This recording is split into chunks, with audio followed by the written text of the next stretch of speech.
요한복음 7장 37절에서 44절까지입니다.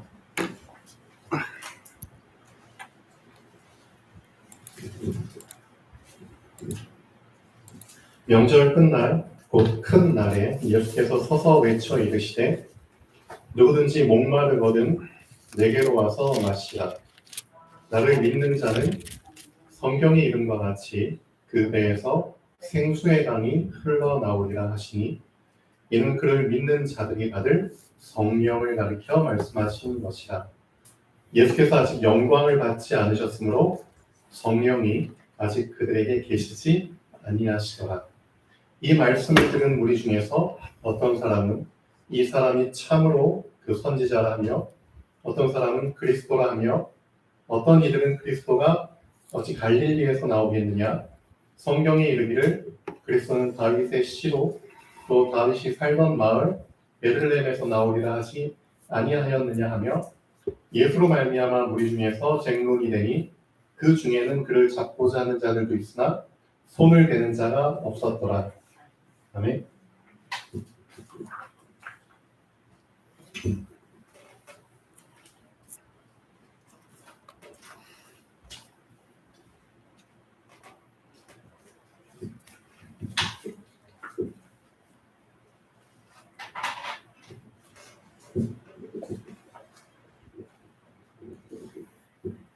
사람은 자, 우리 랩런트들 오늘 말씀 제목을 확실히 붙잡으면 좋겠습니다. 확실하게. 사람은 절대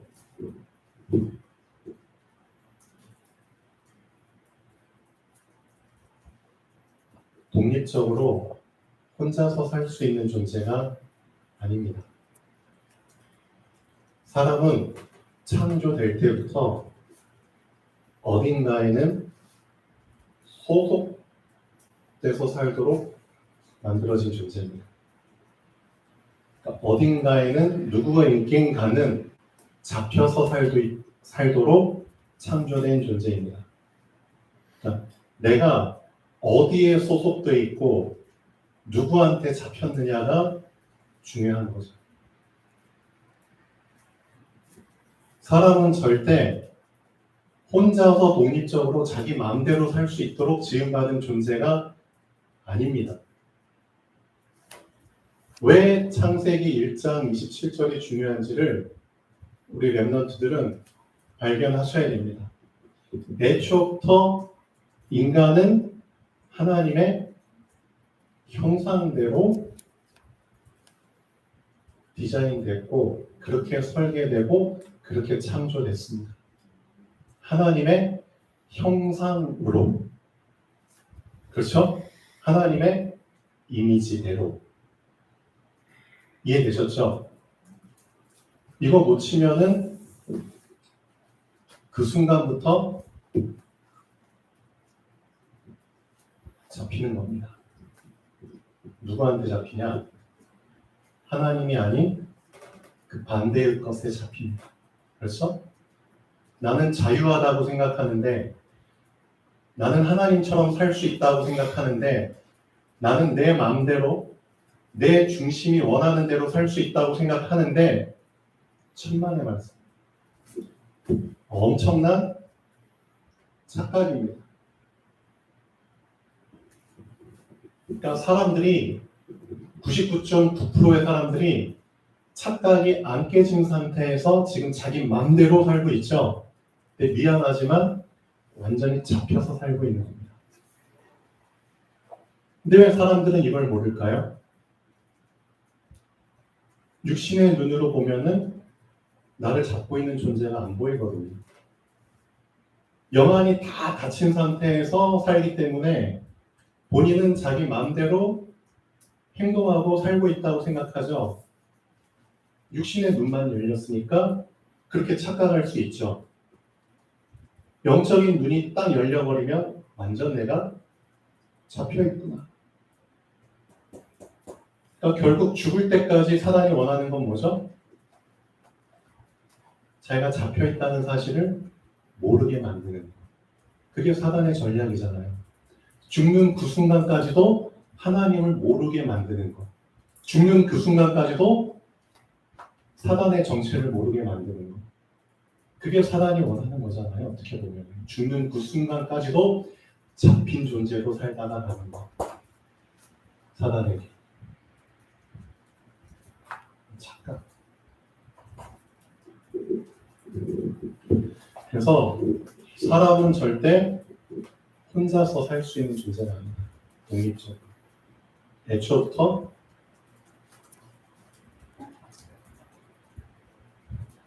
하나님께 소속돼서 살 수 있는 존재로 하나님이 창조하신 겁니다.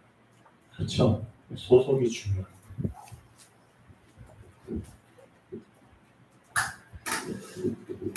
오늘 말씀에 보면은 사람들이 예수님에 대해서 뭐라고 지금 논쟁을 하죠? 예수님이 너무나 좋은 말씀들을 하시니까 예전에 듣도 보도 못한 말씀을 막 하시잖아요. 이 젊은 청년이 어떻게 이런 깊은 깨달음 속에서 얘기를 하지? 야, 이 말씀 들으니까 막 뇌가 막 살아나는 것 같고 진짜 엄청난 분인데 이분이 그 선지자 아니야? 이분이 그 그리스도 아니야? 한쪽에서 막 그렇게 얘기를 해요. 근데 다른 한쪽에서는 뭘 근거로 들이대면서 이 사람은 그리스도가 아니야. 뭘 근거로? 그렇죠. 성경에 보면은 그리스도는 다윗의 씨라고 했잖아. 어디서 태어나야 돼요? 그렇죠. 베들레헴에서 태어나야 되는데 이 사람은 갈릴리 사람이잖아. 맞았을까요? 틀렸을까요? 틀렸죠. 사람들은 자기가 잘못 알고 있는 틀린 것을 옳은 것처럼 붙잡고 막 들이대잖아요. 착각. 사람들은 뭘 모르죠? 시작을 몰라요. 맞잖아요. 시작을 모르고 지금 이 상황만 보고 판단한다니까요. 예수께서 갈릴리에서 자랐으니까 갈릴리에서 성장했고 그러니까 갈릴리 사람 아니냐. 지금 상황만 보고. 근데 예수님이 어디서 태어났죠? 예수님의 시작? 베들레헴에서 태어났잖아요. 정확하게 시작도 모르면서 그렇죠. 함부로 사람들은 판단한다니까요.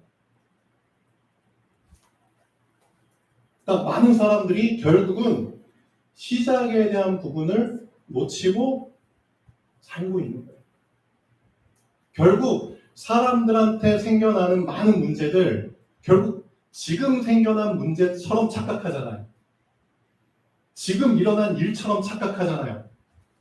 지금이라는 상황 속에 잡혀서 해결하려고 하잖아요. 그러니까 속는 거죠. 사실 그 문제가 지금 생겨난 건가요? 그 사건이 지금 일어난 건가요? 아니죠. 보이지 않게 이미 오래전부터 그렇죠?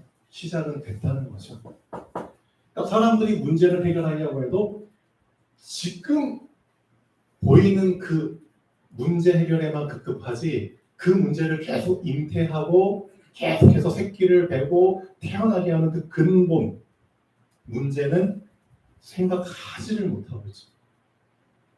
개미를 아무리 많이 죽이면 뭐해요? 여왕개미는 빨빨 살아있는데 그렇죠.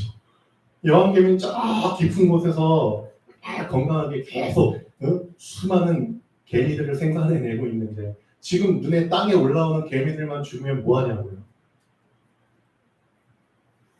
저희 집 이제 모처럼 그 전원주택 좋은 점도 있는데 진짜 창틀 보니까 개미들이 일렬로 쫙 행군하는데 아무리 개미들을 치워도 어디서 나타났는지 다음날 보면 또 일렬로 쫙 행군하고 있어. 진짜 개미들 수백 마리를 거짓말 안 하는데 수백 마리를 그 진공청소기로 막 계속 빨아들인 것 같아요. 그래서 이제 입구를 드디어 찾아내가지고 막아놓긴 했는데 못 들어올 뿐이지 결국은 계속 어딘가 또 돌아다니고 있겠죠. 그러니까 사람이 그렇다니까요. 뭔가에 대해서 판단을 하고 해석을 할 때도 이 사람들처럼 그렇죠. 얕은 지식으로 근본부터 볼 수 있는 눈이 있어야 되는데 그 눈이 없으니까 그렇죠. 일시적인 단편적 그렇죠. 그런 인생이 어떻게 성공할 수 있겠으며 저 바로 설 수 있겠습니까? 우리 랩런트들은 잘 알고 계셔야 돼요.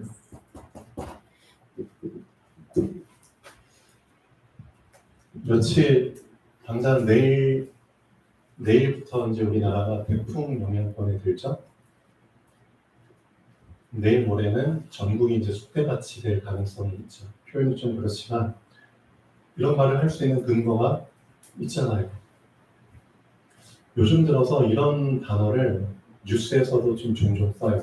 요즘 들어서 어떤 단어냐? 예전에 없었던 그 단어가 요즘 심심치 않게 나와요. 예전에 없었던 무슨 뜻이죠? 그러니까 처음 경험해보는 그런 일과 사건들이 이제 요즘 빈번하게 일어나요. 어떻게 느끼시나요?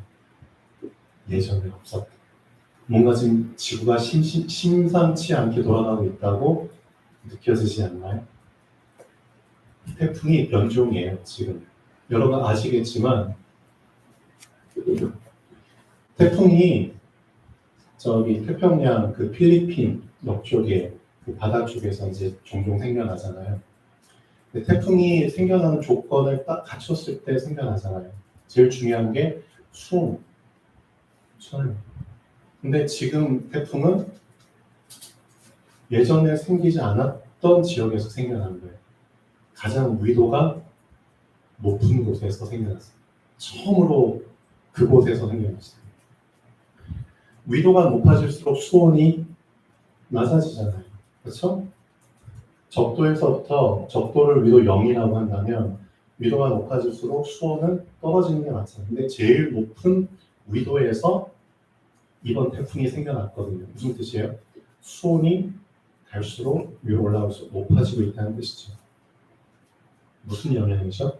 지구 온난화의 영향이죠.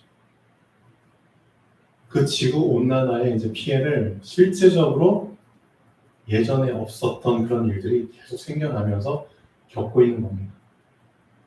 얼마 전에 파키스탄에서 처음이잖아요. 파키스탄 전체 면적의 3분의 1이 잠겼습니다. 전체 면적의 한 나라의 3분의 1이 잠겼습니다.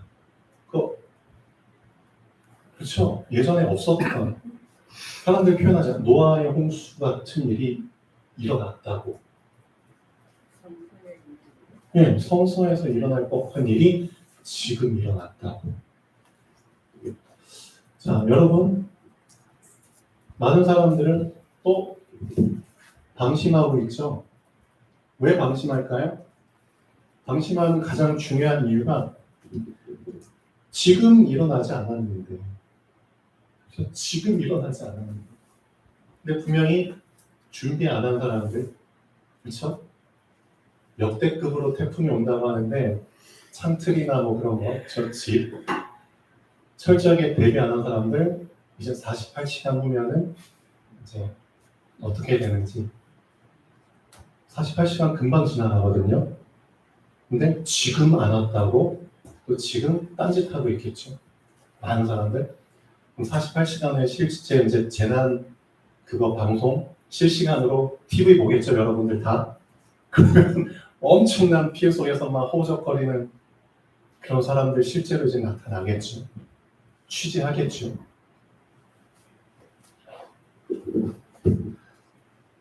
개미와 배짱이 아세요, 모르세요? 이솝우화 중에서 둘째가 하면 서로할 만한 탑5 안에 드는 우화입니다. 개미와 배짱이. 다 알고 있죠?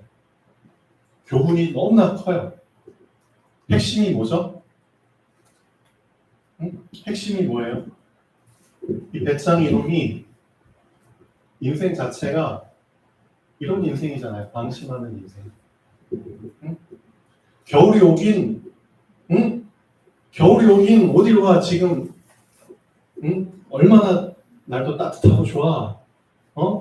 주변에 먹을 것 천지로 지금 보이지. 겨울이 오긴 뭘 와. 결국 겨울이 와버렸지. 그렇죠? 많은 사람이 이렇게 생각한다는 거예요. 문제가 오긴 뭘 와. 응? 죽기는 왜 죽어? 안 죽긴 왜 안 죽어? 다 죽어야지. 그렇죠? 분명히 그 날이 오는데 지금 안 왔다는 이유 하나만으로 무슨 말이죠? 분명히 미래는 지금 눈에 안 보여요. 맞죠? 근데 사람들이 어디에 잡혀 있죠? 보이는 지금에 잡혀 있는 거예요. 보이는. 그렇죠? 지금은 보이지만 미래는 안 보여. 그럼 안 보인다고 없는 건가요? 안 보인다고 안 오는 건가요? 그러니까 사람들이 확실하게 보이는 것에 잡혀 있는 거예요. 지금은 보이기 때문에 지금을 중요하게 여기지만 미래는 보이지 않기 때문에 보이지 않는다고 완전히 방심하고 팽개쳐 놓는 거죠. 그러니까 우리 랩런트들이 이 부분을 조심하셔야 됩니다. 보이지 않는다고 안 오나요? 아니죠. 보이지 않는 하나님의 나라가 실제로 이제 보이는 시간표가 온다고 하잖아요. 실제 보이지 않는, 그렇죠? 지금 보이지 않는 그리스도께서 실제로 보이는 몸을 입고 재림하신다고 그 시간표가 분명히 온다고 지금 성경에 기록되어 있잖아요. 그렇죠? 분명히 온다니까요. 그 날과 그때는 온다니까요. 안 죽긴 왜 안 죽어요? 다 죽는 시간표가 오는. 결국 사람들이 어디에 잡혀 있죠? 다 보이는 것에 잡혀 있어요. 그러니까 보이는 것만 중요하게 생각해요. 미래 안 보이잖아, 안 왔잖아. 그럼 다 패스. 그렇죠. 그러니까 랩런트들이 가장 조심해야 될 부분, 착각에서 깨어나야 될 부분이 그거라니까요. 보이는 것만 중요하게 생각해. 보이는 지금만 중요하게 생각해. 아니라는 거죠. 보이지 않는 것을 보이는 것처럼 분명히 보이는 날이 오거든요. 저 중요하게 생각하고 보이는 것처럼 대비하는 것, 준비하는 것. 그게 우리 랩런트들한테 가장 중요한, 그렇죠? 자세와 규모입니다. 갖춰야 될 것입니다. 우크라이나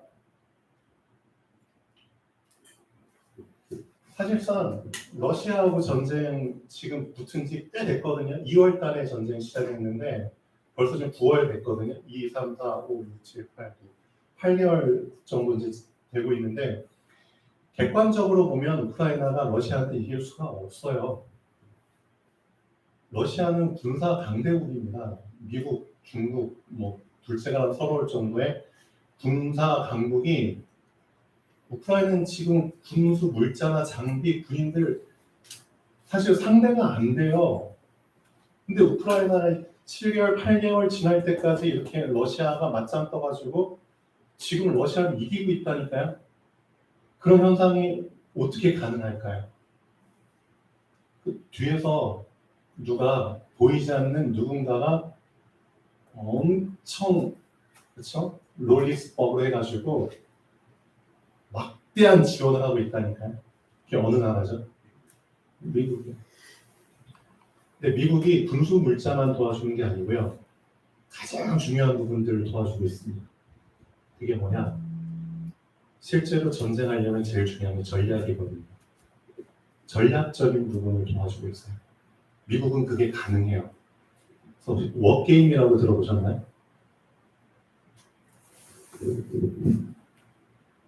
워게임. 워게임. 전쟁 게임. 전쟁 게임. 실제로 미국이 엄청난 이제 컴퓨터 그래픽 그런 거 동원해가지고 정보 같은 거 다 집어넣어가지고 실제 전쟁이 일어난 것처럼 게임식으로 시뮬레이션을 돌려요. 모의 게임을 돌려요. 모의 전쟁을. 실제 상황을 전제로 해서 그런 게임을 막 돌리면서 각가지 전략 시뮬레이션 시나리오를 딱 만들어요. 그리고 가장 좋은 시나리오를 딱 선정을 해서 이런 시나리오로 한번 진짜 전쟁을 해보면은 거의 비슷한 승산이 있을 걸 하고 그 전략을 그대로 우크라이나한테 전달을 해줘요.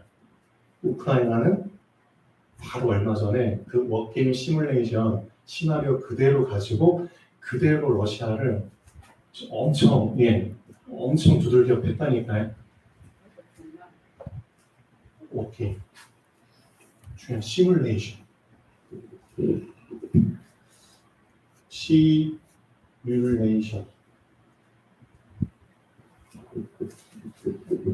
이거 돌리면은 어느 정도 계산이 나와요.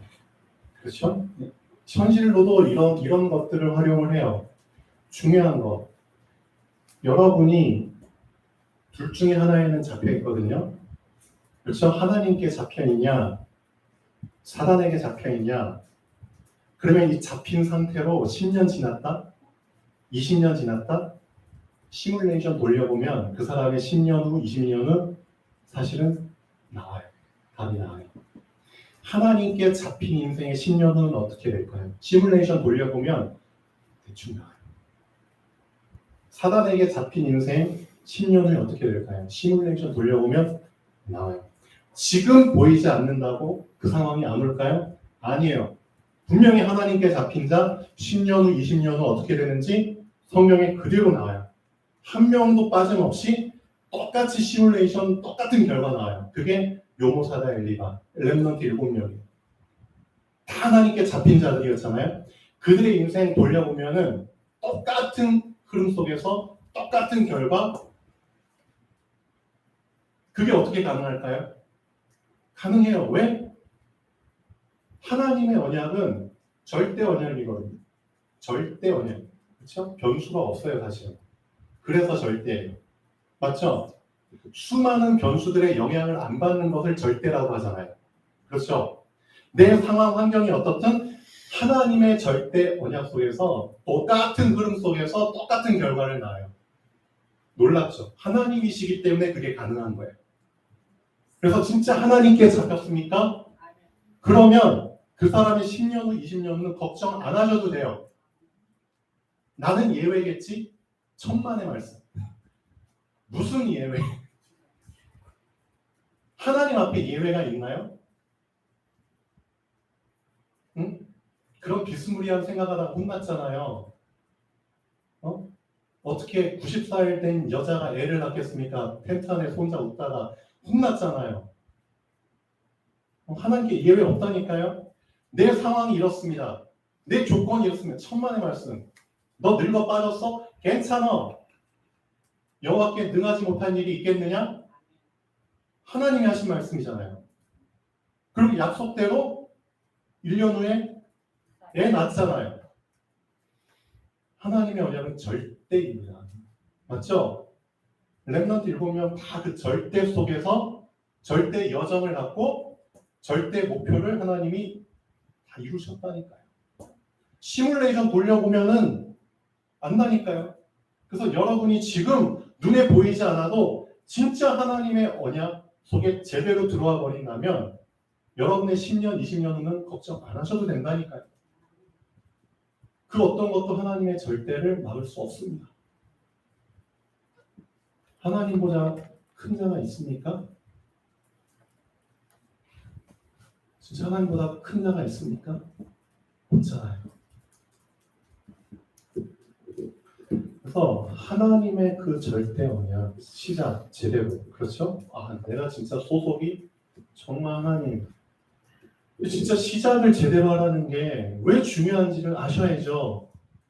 시작한 대로 흘러간다니까요. 내가 어디에 잡혔는지를 그걸 알고 시작하셔야죠.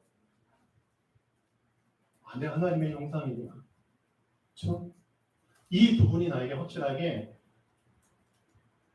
확실하게 각인될 때까지. 그렇죠?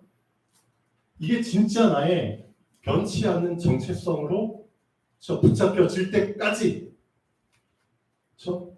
그리고 나서 진짜 그 하나님의 언약 붙잡고 따라가 보세요. 그러면은 하나님의 그 절대 절대 언약으로 인해서 절대 여정을 가는 그 사람에게 주신 그 절대 목표가 7가지 축복으로 7가지 축복의 흐름 속에서 나타난다니까요. 하나님 자녀, 하나님께 소속된 자, 하나님 자녀의 신분을 갖춘 자의 7가지 축복. 이게 절대 언약, 절대 여정, 절대 목표의 흐름 속에서 주어지는 축복들이잖아요. 7가지 축복. 우리는 지식적으로만 알고 있었는데 그게 아니라니까요. 실제 삶 속에서 7가지 축복이 흐름으로 확실하게 나온다니까요. 7가지 축복 정리하셔야 됩니다. 그렇죠? 그리고 실제 이것을 항상 염두에 두고 확인하셔야 됩니다. 아, 진짜 그렇구나. 이 7가지 축복이 양자이고, 그렇죠? 성령 내주인도, 동행, 그렇죠? 기도 응답, 그렇죠? 사단 결과, 천사 동원, 천국 시민권, 마지막의 목표, 하나님의 목표, 세계 정복권, 그렇죠? 이 실제 흐름이라니까요. 실제 흐름. 내가 진짜 하나님께 잡혔으면은 그 잡힌 자에게는 이 7가지 흐름이 사실로 나타납니다. 근데 만약에 내가 사단에게 잡혔다? 그럼 미안하지만 그 사람에게는 절대적으로 6가지 불신자의 그 상태의 흐름이 절대적으로 나타나는 겁니다. 그렇죠? 마귀 자녀. 우상 섬기잖아요. 보이는 우상이든 보이지 않는 우상이든 뭐든지 다 섬기잖아요. 나는 안 섬기는 것처럼 보이지만 사실 다 잡혀서 섬기잖아요. 그렇죠? 그러니까 보이지 않는 정신 문제 오죠. 보이는 육신 문제 오죠. 그 다음에 영혼이 결국은 지옥 가는 거잖아요. 후손에게 그대로 대물림 되잖아요. 이거 완전한 영적 흐름이라니까요. 시뮬레이션 돌리면은 그대로 나와요. 이거. 지금 안 왔다고 천만의 말씀. 이 순서대로 그대로 찾아와요. 절대라니까 이것도. 하나님도 절대가 있지만 사단도 절대가 있잖아요. 사단의 작품. 6가지 상품. 사단의 절대 작품. 그래서 내가 어디에 잡혔느냐 진짜 중요한 겁니다.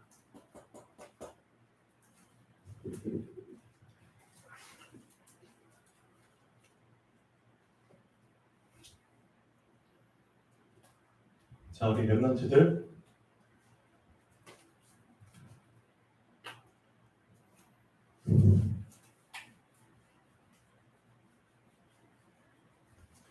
자, 우리 여기 앉아 계신 여러분들이 좀 안타까운 부분이 뭐냐면 결국은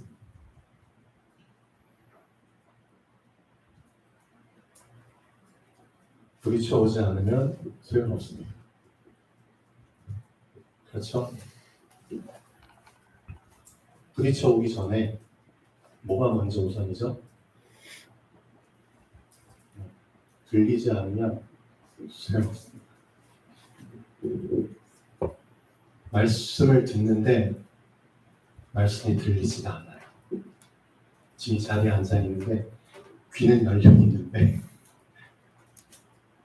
기적 같은 일이죠. 귀는 열려 있는데 안 들려. 그렇죠? 들리지 않으니까 당연히 부딪히지 않죠. 그래서 진짜 은혜 중에 은혜는 말씀이 들리는 겁니다. 저는 그렇게 생각해요. 말씀이 들린다? 그때부터 이제 살아나는 겁니다. 그렇죠? 그때부터 시작입니다.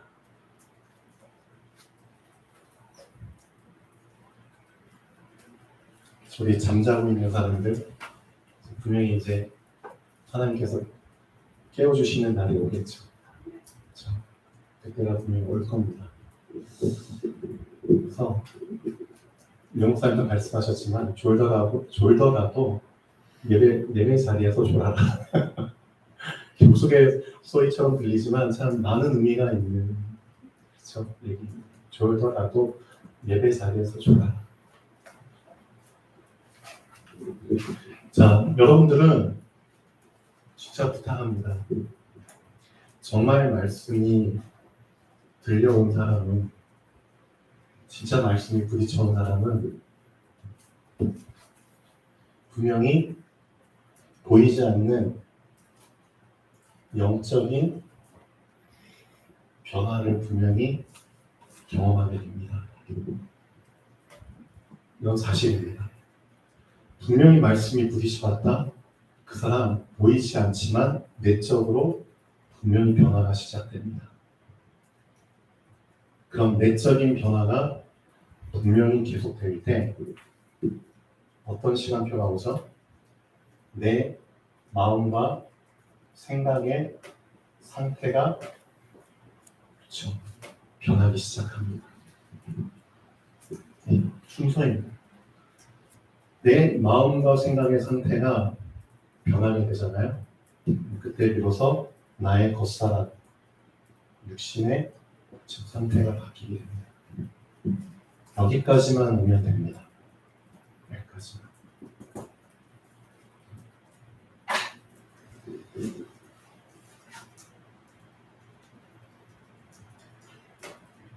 사실 작은 시작을 하라고 하잖아요. 보이는 작은 육신의 작은 도전, 그렇죠? 일어날 때 5분이라도 좀 더 일찍 일어나라. 예를 들면 10분이라도 한번 운동해봐라. 예를 들면 그렇죠? 기도 수업을 그렇죠. 아침 시간에 한 10분이라도 한번 집중해서 한번 봐라. 그렇죠? 그러니까 육신의 자신의 행위가 필요한 부분들 있잖아요. 근데 그런 부분들 5분 하면은 되게 쉬운 것처럼 보이죠. 근데 그 5분이 왜 안 될까요? 그 쉬운 게 왜 안 될까요? 그 이전 것이 안 돼서 그래요. 맞죠? 내 마음과 생각의 상태가 그 5분을 할 수 없는 상태예요. 그렇죠? 내 마음과 생각의 상태가 그 할 수 없도록 내 영적으로 변화가 안 됐다는 뜻이잖아요. 결국 내 영이 변하려면은 생명이 내 안에 계속 샘솟아야 되는 거잖아요. 그러니까 결국 나의 영적인 변화를 만들어주는 가장 키포인트는 오늘 말씀입니다. 요한복음 7장. 결국은 그거잖아요. 누구든지 목마르거든 내게로 와서 마시라. 나를 믿는 자는 성경의 이름과 같이 그 배에서 뭐가 영적인 변화, 생수의 강이 흘러나오리라. 그렇죠? 내 안에 영적인 변화, 즉 생수가 흘러나오지 않으면 내 영은 변화되지 않아요. 그럼 결국 생수가 흘러나오려면 어떻게 해야 돼요? 생수가 뭐죠? 분명히 여기서 말씀하시잖아요. 성령. 결국은 성령이에요. 성령이 생수의 강이에요. 39절 보시죠. 이는 그를 믿는 자들이 받을 성령을 가리켜 말씀하신 것이야. 그러니까 결국 성령의 실제성, 성령의 실제성을 놓치니까 영적 변화는 없을 수밖에 없어요. 실제 성령의 실제성을 내가 붙잡고 임마누엘 붙잡고 있다. 그 사람은 영적으로 변화될 수밖에 없는 거예요. 맞잖아요. 가장 중요한 걸 놓쳐서 그래요. 성령. 우리 랩런트들 진짜 그렇죠? 내가 어디에 소속됐는지 그것만 확실하게 붙잡으면 좋겠어. 나는 하나님께 속했고 하나님의 성령이 너희 안에 거하시는 것을 너희가 알지 못하게. 이것만 계속 부딪혀오면 돼요. 다시. 그렇지. 내 안에 성령이 계시지. 그것만 확실히 부딪혀오면 그때부터 이제 완전히 성령께 잡혀서 성령께서 인도하시는 그 7가지 흐름 속에 들어갑니다. 완벽한 인생이 되는 거예요. 제일 중요한 건 성령이 부딪혀오지 않아서 그래요. 신앙생활을 수준 높게, 수준 낮게, 힘들게, 쉽게, 어렵게 그런 말들이 많이 나오는데 그런 거 다 그냥 거두절미하고 신앙생활은 뭐가 신앙생활이냐? 그렇죠? 성령과 함께 그게 신앙생활입니다. 성삼위 하나님과 함께 그게 신앙생활이에요. 성삼위 하나님이 없는 신앙 그 신앙 아닙니다. 맞죠? 성삼위 하나님을 놓치고 신앙생활 하려고 해. 그 어디서 생겨나는 신앙생활인지. 주인을 놓치고 신앙생활을 한다? 그 무슨 그런 개념을 갖다 줬는지 사단이 다 지금 속이는 거잖아요. 그러니까 많은 사람들이 말씀 붙잡는다, 기도한다, 예배한다 해놓고서 실제 성삼위 하나님은 온데간데 없잖아요. 그게 현실이잖아요. 완전히 사단이 주인을 놓치게 만들고 착각 속에서 신앙생활하게 만들잖아요. 그거 가볍게 생각하지 마십시오. 실제 지금 그렇게 착각 속에서 신앙생활하는, 종교생활하는 사람들 있습니다. 많이 있습니다. 나는 아닌 것처럼 보이죠? 나도 그들 중에 하나가 아닌지 점검하셔야 됩니다. 맞죠? 진짜 내가 성삼위 하나님 그분 중심으로 신앙생활하는 게 맞다면 나에게는 이 흐름이 안 나타날 수가 없어요. 맞죠? 나타날 수밖에 없는 게 이 흐름이에요. 맞잖아요. 근데 나한테 이게 안 나타나? 뭐가 잘못이에요? 누구 잘못이야? 하나님 잘못이야? 누구 잘못이야? 자, 그래서 나의 보이지 않는 영적인 부분이 변화되는 게 먼저입니다. 그렇죠? 변화되려면 변화의 주도권을 잡고 계신 분이 성령님이죠. 성령님을 진짜 한번 바라보십시오. 진짜입니다. 자, 기도하겠습니다. 창조주 하나님, 정말 감사드립니다. 보이는 것에 속지 않게 하시고 보이지 않는 성령의 실체성 속에 들어갈 수 있는 작은 결단이 있게 하여 주시옵소서. 감사합니다. 주 예수 그리스도로 기도합니다. 네, 그럼 마치겠습니다.